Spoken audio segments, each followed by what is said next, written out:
Rudolf Schenker, KLAUS MEINE, welcome to Night Flight. Hello. Hi, Andy. Andy, how are you? Fine, thank you. Worldwide Live, a new live album.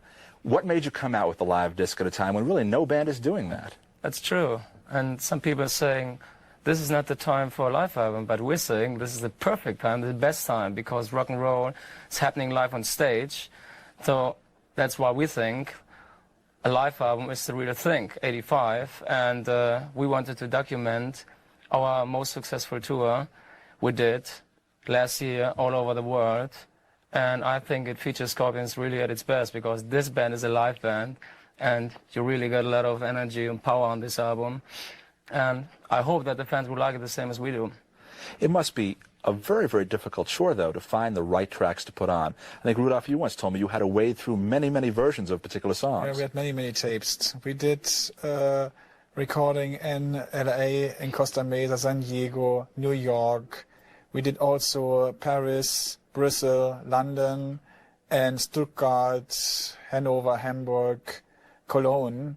And there was many tapes, you know, and after we finished our tour in 85 in February, we had to listen to all the tapes. And pretty tough job. Yeah, pretty tough. But boring. We did our lists, each one in his home, and we came then together in the studio and we found out that we nearly agree except one song.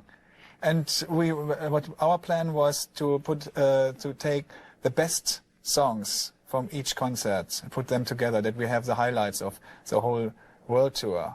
And I think we did a right move. What was the one song you didn't agree on? And why? I think it was Bad Boys Running Wild. Uh-huh. There was two different opinions, but in the studio it's much easier to find out which one better is, because you have much better different sound, better sound. Yes. I mean, most of the tracks on the album are taken from California. Mm-hmm. And there's one song which is from Paris and one from Cologne, West Germany.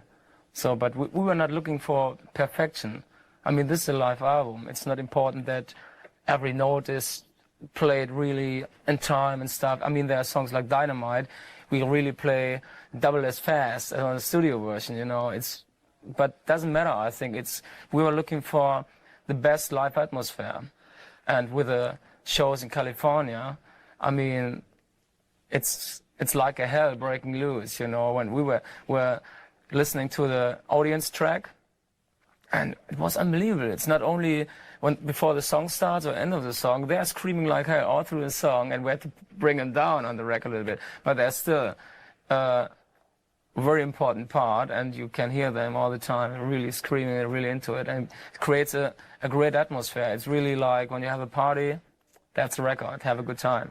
And I think most songs are coming much better over than on our studio version, a live album, because you can feel the energy of the audience we got from.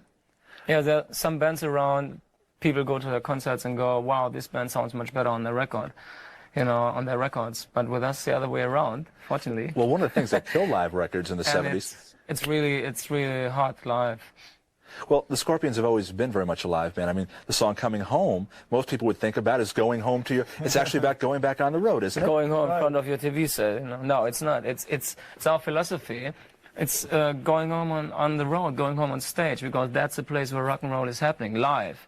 And that's why we're thinking this is the right time for a live album. And we had a live album a few years ago in '78, which was Tokyo Tapes. It was the last thing we did with our old guitarist Ulrich Ross together.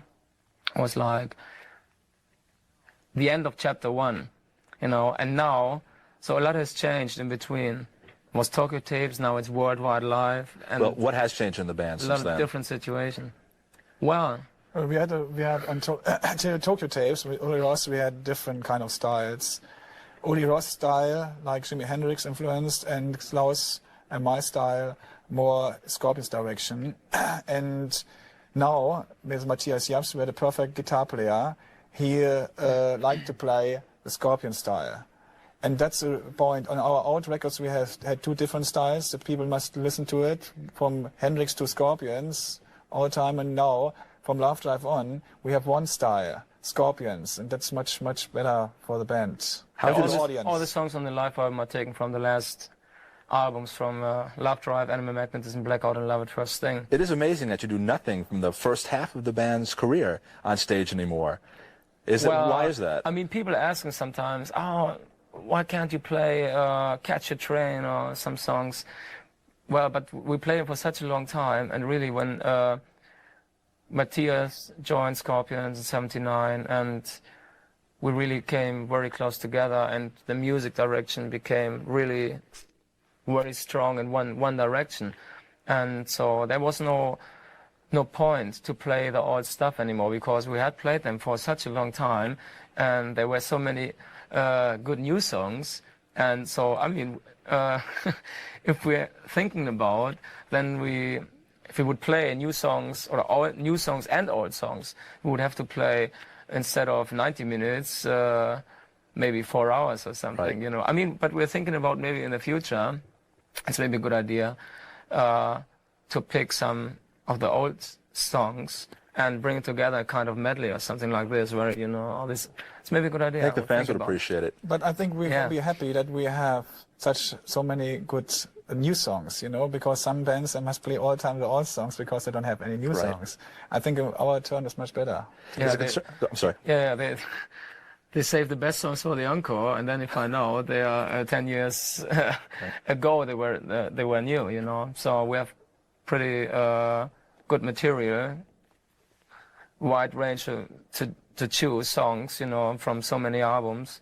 And I think next year when we come back for another tour, for another world tour, when we come back to America, I hope, I think I know that we'll have many new songs by then, and so some old stuff. Well, this live album gives you almost really 2 years to work on a new studio album. Your last one, Love at First Sting, sold millions of copies around the world. Do you use this live album as kind of an opportunity to take a break from recording and get a little perspective on your career, maybe begin stage 3 of the Scorpions? Does this live album signal the end of stage 2? No, the idea was really with this live album just to give our fans something extra.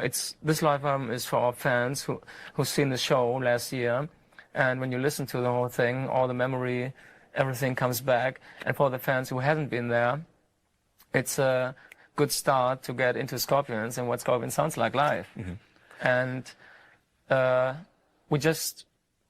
we did it because it was we wanted to document Scorpions 84, 85. And when we come back now, when we go back from America to Europe, then we start writing on new material, new songs. And there will be a new studio album coming out next year. And we don't want to play too many shows this year. We have many offers, of course, from America and from Europe. And I mean, this tour finished in February, a few months ago. And so far we had no break. Remember, this tour started in January '84. Has taken us all over the world, all over Europe, America, Japan, and even Brazil. We did in Rock in Rio in January. And so there was no break so far, because when we came back, we worked on the mix for the live album, and we were working on the film, which will be out very soon, a documentary. It's the whole thing. So this is kind of package. It's a live album and a film, a documentary of the world tour.